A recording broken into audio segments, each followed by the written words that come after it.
Há 70 anos, em Vila Pauline, uma pequena comunidade de fé começou a trilhar um caminho que moldaria vidas e influenciaria gerações. Este é o testemunho da Igreja Assembleia de Deus em Vila Pauline, contada através de lembrança e experiência daqueles que estiveram lá desde o início. Noemi Bezerra, filha dos saudosos pastor Manuel Félix Bezerra e Judite Rosa Bezerra. Irmã Edmeia dos Santos Rodrigues. Pastor Sebastião Zago. Pastor Carlos da Silva Carneiro. Luzinete Miranda, filha da saudosa irmã Marli Miranda. Gilza Oliveira, filha do saudoso pastor Josélio de Oliveira. Irmã Aparecida Freitas Soares. Pastor Moisés da Costa, filho do saudoso pastor Luiz Carlos da Costa. Fundada em 1954, a Igreja Assembleia de Deus em Vila Pauline começou com um grupo de fiéis liderado pelo pastor João Manuel Francisco. A fé e o compromisso desses pioneiros foram a base para o crescimento e o desenvolvimento da igreja. Eles abriram o trabalho, o primeiro ar livre foi o irmão João Barbosa que fez, e ele nem era auxiliar de trabalho ainda. E segundo o relato dele, teve um homem que queria impedir. Ele queria impedir, ameaçando até o pastor João Barbosa de morte. Queria impedir, falou que ali ninguém ia pregar, não, porque, acredito eu, por questões até religiosas, né? Eu não sei qual era a questão, sei que o homem não queria que ele pregasse. E aí, segundo o pastor Barbosa, que sempre ele relatava, que ele foi guerreiro ali, continuou, tá? E a partir daquele momento surgiu um ponto de pregação, depois vieram outros irmãos, né? E eles vieram em 54, abriram o trabalho. O doutor João Manuel Francisco era diácono na época, depois foi a presbítero, né? E foi surgindo até que eles conseguiram, depois disso, de um tempo, fazer aqui o tal barracão, né? E ele sempre citava que aqui, antes de ser um templo, era um barracão de madeira, né? Barraquinho de madeira, muito, muito abençoado por Deus, entendeu? Eu lembro quando ela falava, minha mãe contava muito que era uma igreja pequena, de tábua. A igreja de Vila Paulina era quase estuque, meio estuque, meio alvenaria. Era construída aqui nessa divisória do terreno da irmã Maria Miranda com o terreno da igreja. Naquela época tinha lamparina, lampião. Tinha negócio dessas luzes hoje que a gente tem nessa terra, não, filho, lamparina. A luz de lampião, depois melhorou mais, o lampião a gás. A igreja cresceu física e espiritualmente graças a Deus e à dedicação dos membros e da liderança que juntos trabalharam para que a igreja se tornasse uma referência no bairro e alcançasse também outros lugares que precisavam receber a palavra de Deus. Nós éramos ligados a Belfor Roxo, nós éramos congregação de Belfor Roxo, a Assembleia de Deus Grande lá. Vila Paulina era congregação ainda, mas tinha seus pontos. Tinha seus pontos de pregação, tudo funcionava. A emancipação foi em janeiro de 1971, não é isso, pastor? 13 de janeiro de 1971. Ela começou mais velha que a de Maringá. De Maringá, depois é que surgiu lá essa de Santa Branca também. Depois aí, Parque Floresta, Vila Rica, mas que Vila Rica veio depois, não tenho certeza. A Vila Rica já foi no tempo do pastor Juventino. E essas outras depois, Boa Sorte, São Leopoldo foi em 1965, mas antes disso eles faziam aqueles casebres de barro, com barro, não tinha, era tijolo, era barro, faziam, os irmãos se reuniam, faziam aquele trabalho lá, e depois foi tudo transformado em congregação, como nós vemos no dia de hoje. E excelente desenhista. Ele tinha um caderno de desenho grande, aí desenhava as igrejas que eles iam construir.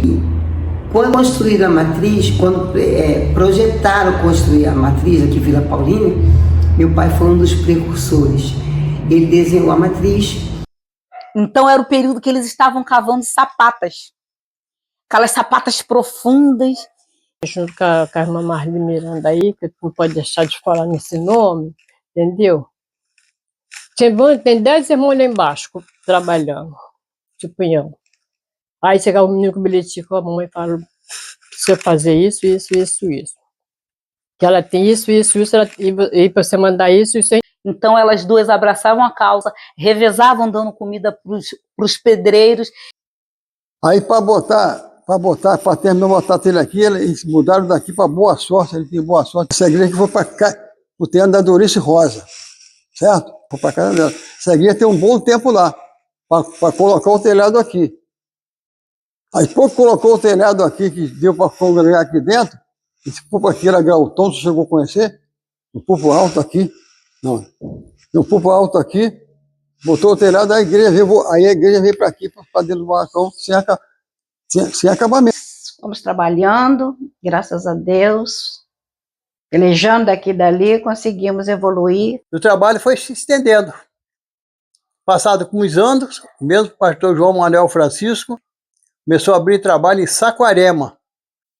Então me invocareis e chegareis a mim para orar. Eu vos darei toda a atenção. Vós me buscareis e me encontrareis, quando me buscardes de todo o coração.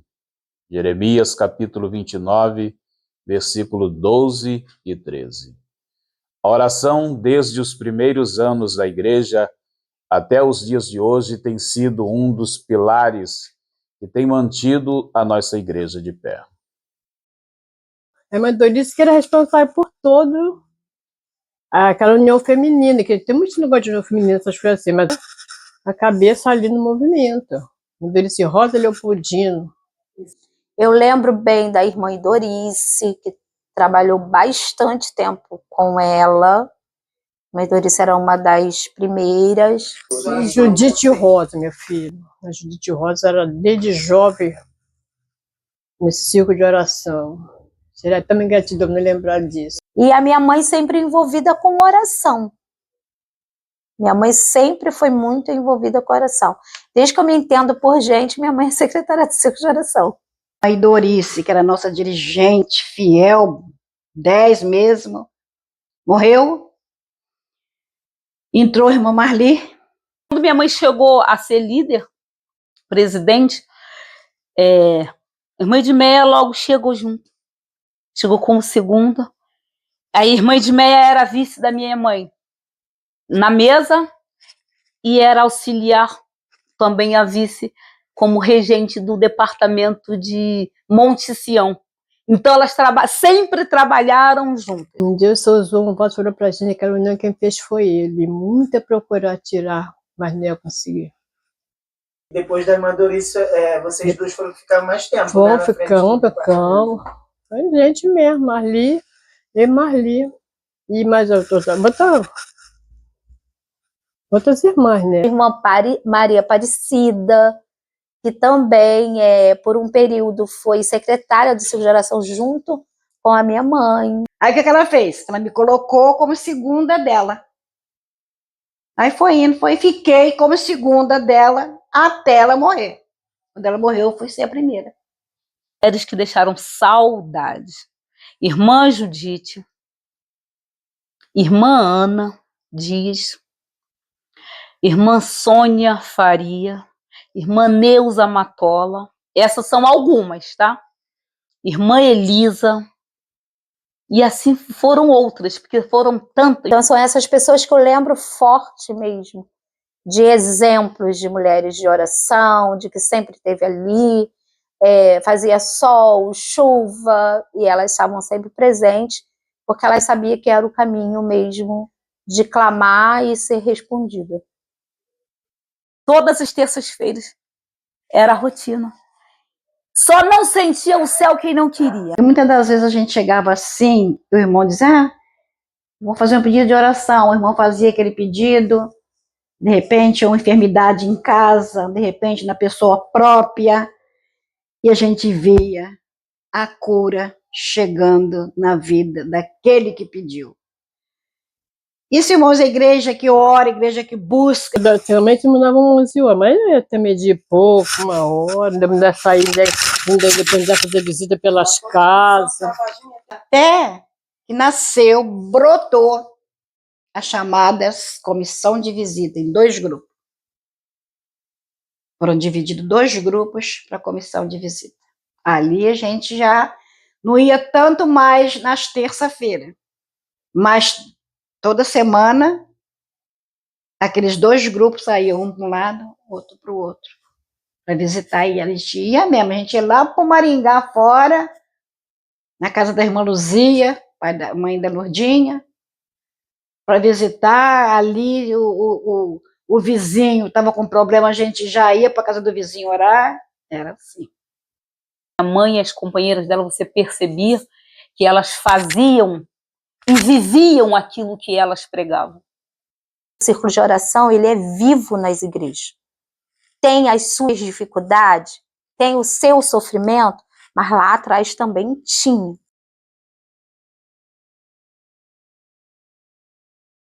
Louvo a Deus pela vida dos pastores e, com certeza, o pastor Carneiro ensinando no agir. No agir. Foi raro nós vemos o pastor Carneiro aborrecido. Raro. Um negócio explodindo e o pastor Carneiro naquela serenidade. Aí é que eu peço muito a Deus. Eu sempre falo isso. Por quê? Porque ele conseguia, através da calma, através da paciência, com que as coisas não piorassem. Quando vinha o problema, estava muito difícil, conseguia ali contornar por conta do, vamos botar assim, do equilíbrio dele. O Robson e o pastor Moisés, a gente um dia conversando separadamente, e eles falaram muito de como lembra dos ensinos do meu pai. Então, assim, eu vejo que ele deixou um legado de ensino, de exemplo.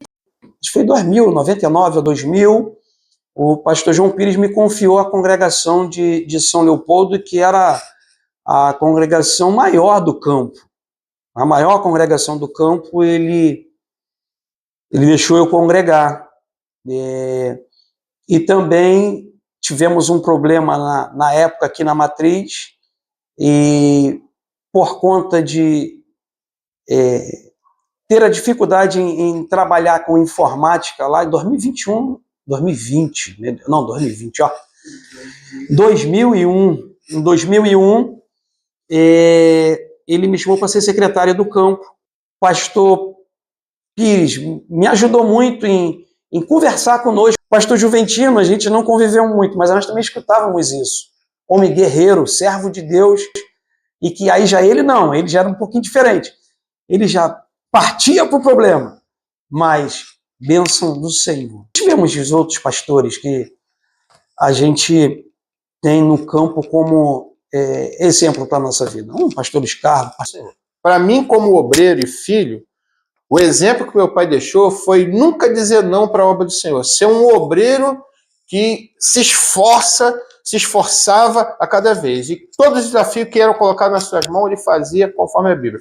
Ele fazia conforme as suas forças. E eu tenho certeza que ele fazia bem. E Deus abençoava ele. Isso eu observava. Pastor Josélio, a gente não falar de pastor Josélio. Então eu queria que meu pai fosse lembrado dessa forma. Uma pessoa íntegra, sincera e sério.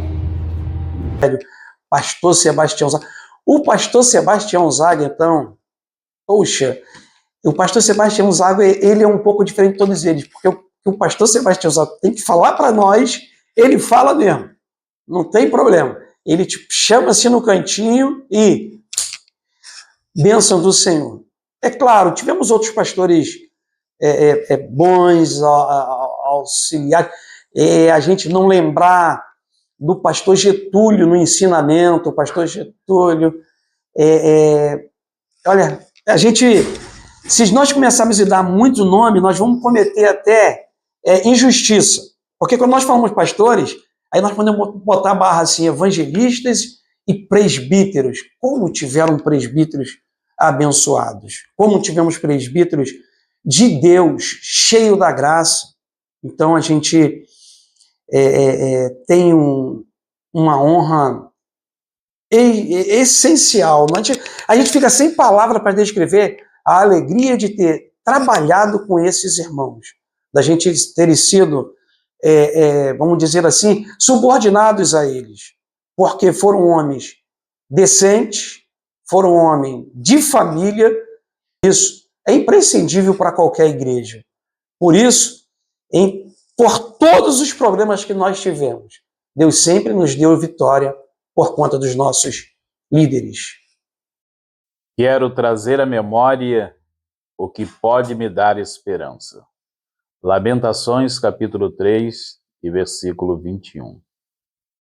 Ela ensinava como que a gente tinha que começar o jejum orando. Até que horas? Nada de beber água, nada de tomar café. Vamos vir para a consagração das crianças.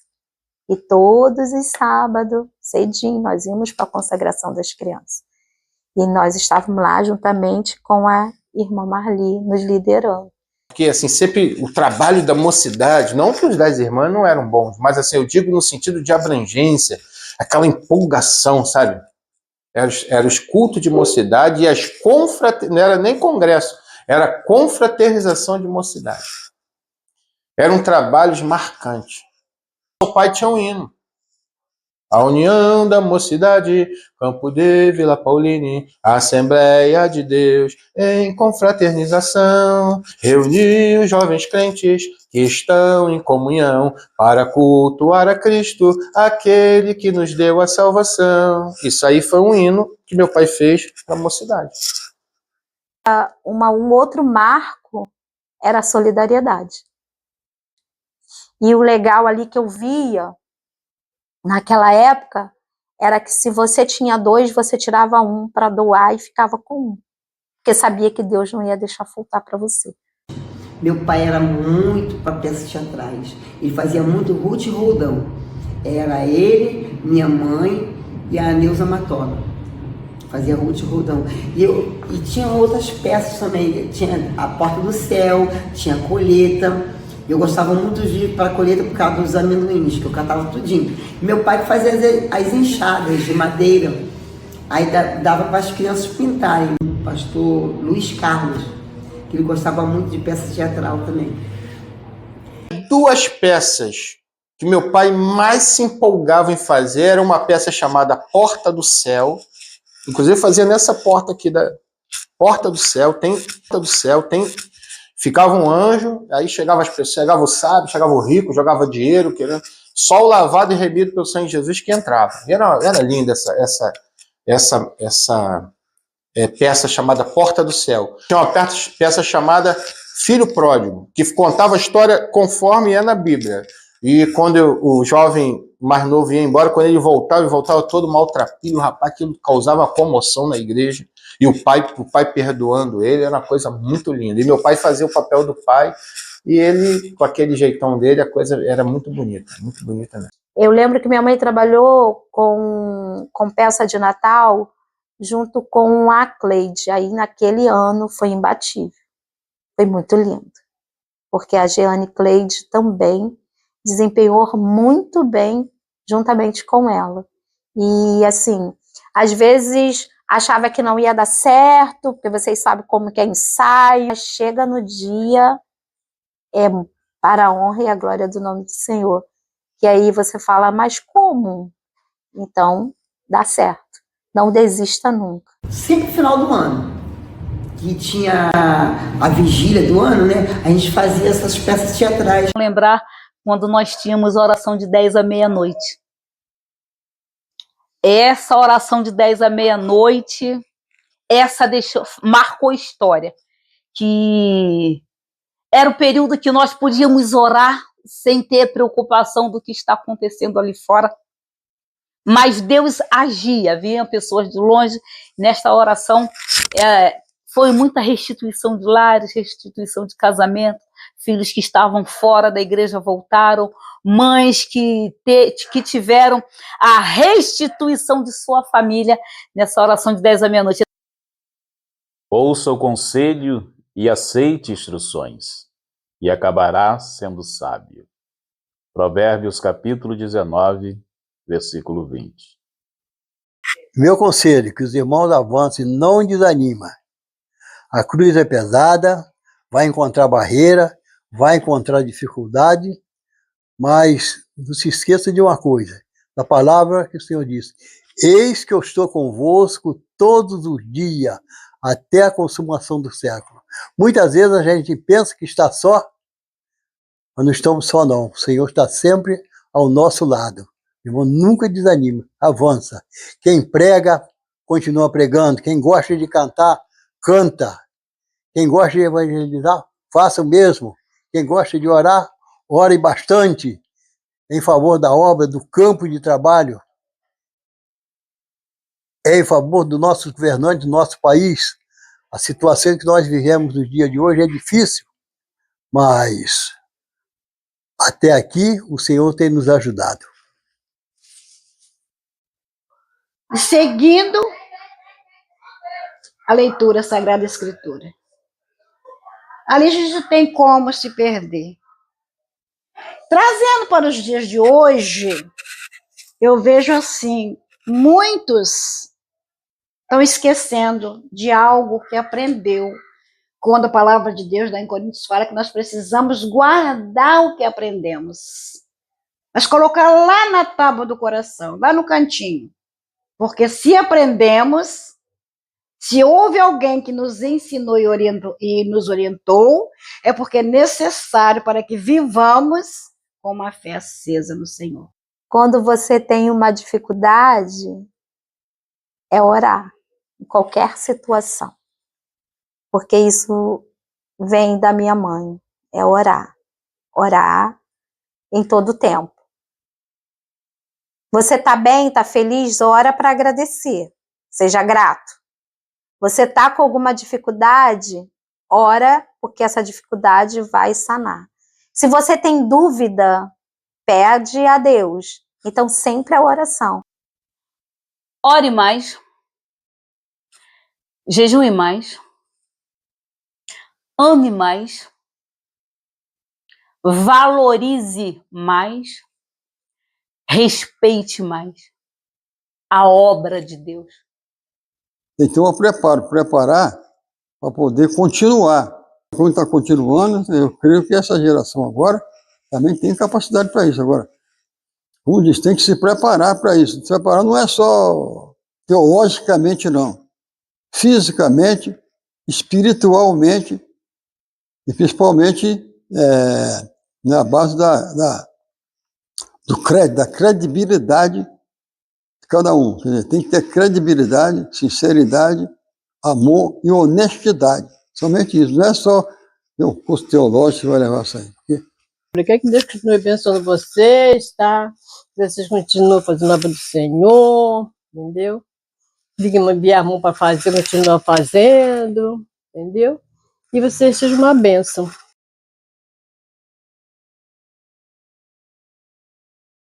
A Bíblia diz que as portas do inferno não prevalecerão contra a igreja de Cristo. Então aí eu já entendo. Se o inimigo está se aperfeiçoando, Deus tem preparado aí os seus.